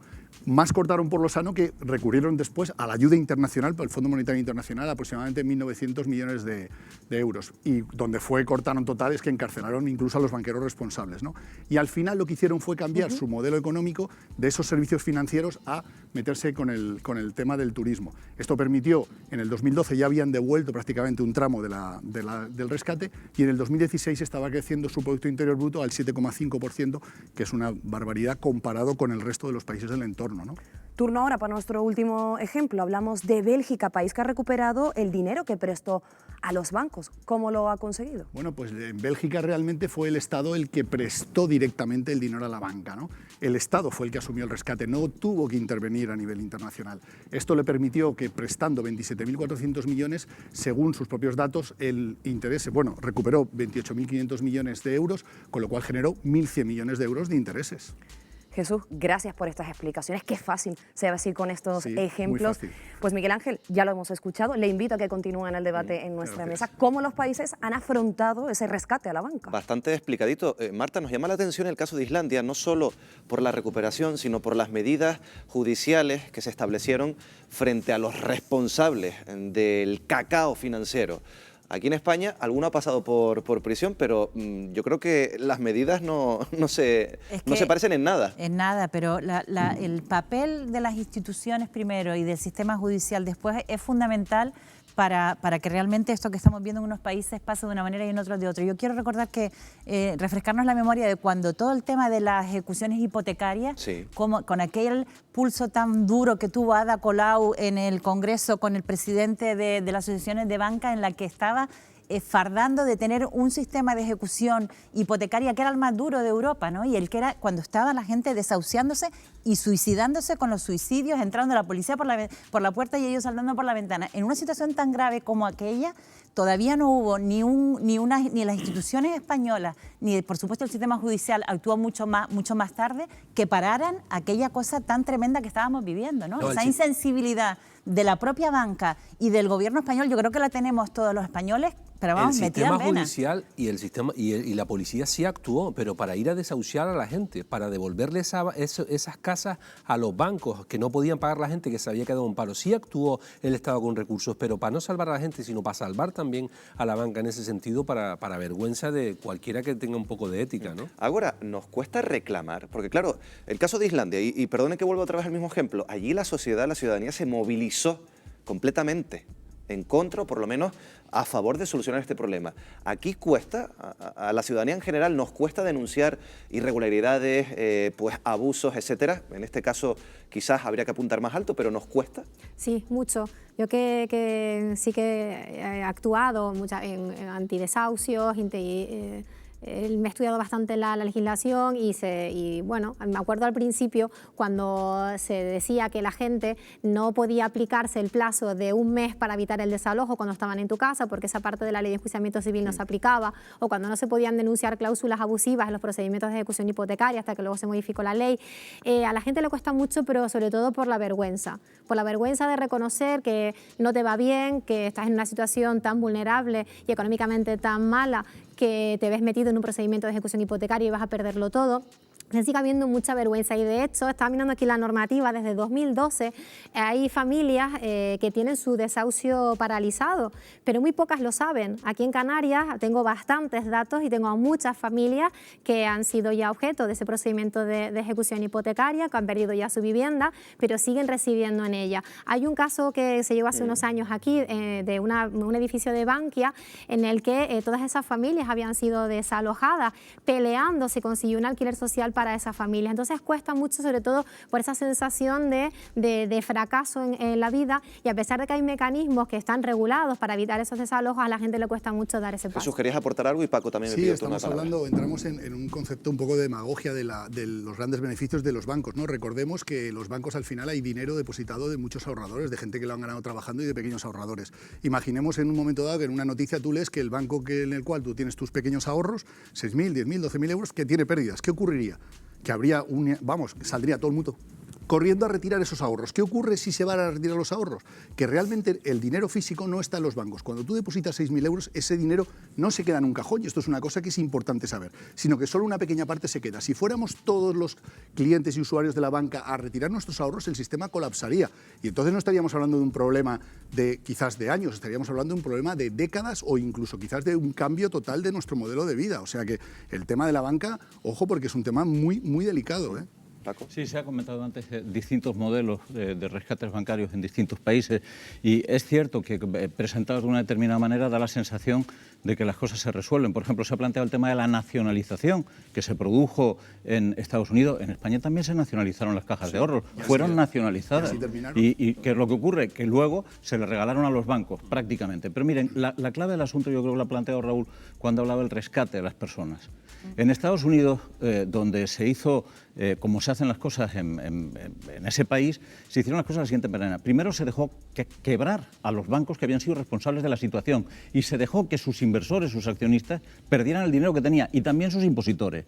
Y luego se nacionalizó a algunos bancos y se rescató a las personas. Se permitió que las personas pudieran mantener sus viviendas y pagar sus hipotecas a largo plazo. Esa fue una fórmula que se estableció, pero no fue gratis, por decirlo de alguna manera. Hubo miles de personas que perdieron sus ahorros, hubo miles de personas que se quedaron absolutamente sin nada, y eso hay que decirlo también, porque los sistemas funcionan en base a la cultura social y económica que tienen. Brevemente, Raúl, que estamos fuera de tiempo. Muy breve. Se ha hecho una defensa a ultranza de las entidades financieras en la legislación española, y que ha sido solo resuelta de alguna manera a través de la jurisprudencia del Tribunal Europeo. Nuestro Tribunal Supremo abandonó también a los ciudadanos, y ha sido a través, gracias a Dios, de que pertenecemos a la Unión Europea, a la que hoy hago clara defensa, vamos. Bueno, lo tenemos que dejar aquí esta semana.